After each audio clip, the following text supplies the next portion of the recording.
Tento rok sme štátom podporované nájomné bývanie posunuli ešte bližšie ku vám.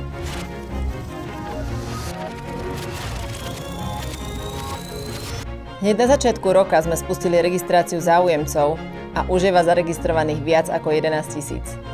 V januári sme zorganizovali našu prvú konferenciu pod záštitou pána premiéra a predstavili sme náš systém zástupcom samospráv, rezortov či developerom a našim budúcim partnerom. Následne sme prezentovali systém štátom podporovaného nájomného bývania aj v médiách, aby sa k jasným informáciám dostal každý záujemca o bývanie. Aby to neostalo len na papieri a obrazovkách, prišli sme za vami do regiónov osobne. Tému nájomného bývania sme otvorili v Košiciach, Nitre, Bratislave, Banskej Bystrici aj v Žiline. Popri tom sme budovali partnerstvá. Podpísali sme viacero memorand o spolupráci napríklad s hlavným mestom Bratislava, s mestom Žilina, s Úniou miest a s významnými zamestnávateľmi ako Ministerstvo vnútra či Slovenská pošta.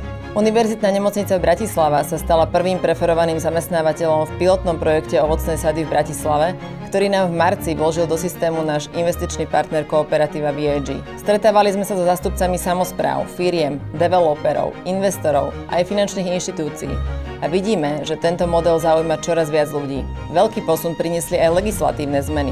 Otvorili sme cestu k využitiu existujúcich budov, podporili sme aj menšie projekty a príspevok zamestnávateľa sme zvýšili až na 5,23 eur na meter štvorcový mesačne. V poslednej novele nariadenia sme dokonca navýšili možnosti rezervácie bytov preferovaným zamestnávateľom až na 80% s prednostným právom zamestnávateľov verejného sektora.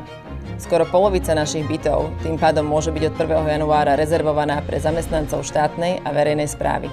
Počas roka sme intenzívne pracovali na budovaní informačného systému, vďaka ktorému zjednodušíme registráciu a overovanie splnenia kritérií záujemcov, ktorí nám už nebudú musieť posielať potvrdenia o príjmoch poštou, ale väčšinu dokážeme overiť prostredníctvom integrácií na informačné systémy verejnej správy a zvyšok nám jednoducho nahrajú na náš portál nájomného bývania. Prvýkrát sme sa predstavili aj na veľtrhu bývania a nehnuteľností.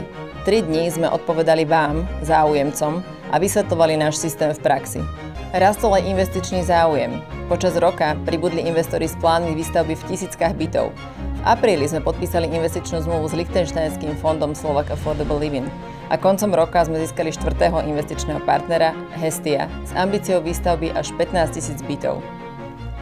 Slovenský model nájomného bývania sme predstavili aj v Bruseli a ukázali sme, že to, čo budujeme doma, má zmysel a svoje miesto aj v diskusii na európskej úrovni. V septembri sme predstavili projekt Lesopark v Žiline, v ktorom začiatkom roka pribudne do systému ďalších 121 bytov. Boli sme aj vo Valalíkoch pri Košiciach. Na hranici Valalíky Industrial Parku sme si pozreli lokalitu, kde má v spolupráci s Košickou arcidiecézou vzniknúť približne 2200 nájomných bytov, aj pre pracovníkov fabriky Volvo. Začiatkom nového roka spustíme portál nájomného bývania.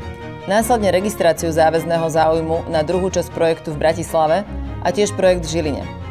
Pripravujeme konferenciu pod záštitou pána premiéra s medzinárodnou účasťou, kde plánujeme v nadväznosti na naše pracovné stretnutia v Bruseli predstaviť širšiemu okruhu odborníkov náš systém a tiež vytvoriť priestor na diskusie k Európskemu plánu dostupného bývania. Naďalej budeme cestovať za vami do regiónov a informovať o benefitoch systému štátom podporovaného nájomného bývania, aby sme vám prakticky priblížili možnosti, ako získať nájomný byt s regulovaným nájmom a istotou dlhodobého bývania. Ďakujem, že ste s nami. Každá registrácia, každé stretnutie a každý partner nás posúva bližšie k dostupnému bývaniu. Registráciu aj všetky informácie nájdete na nájomnebývanie.info.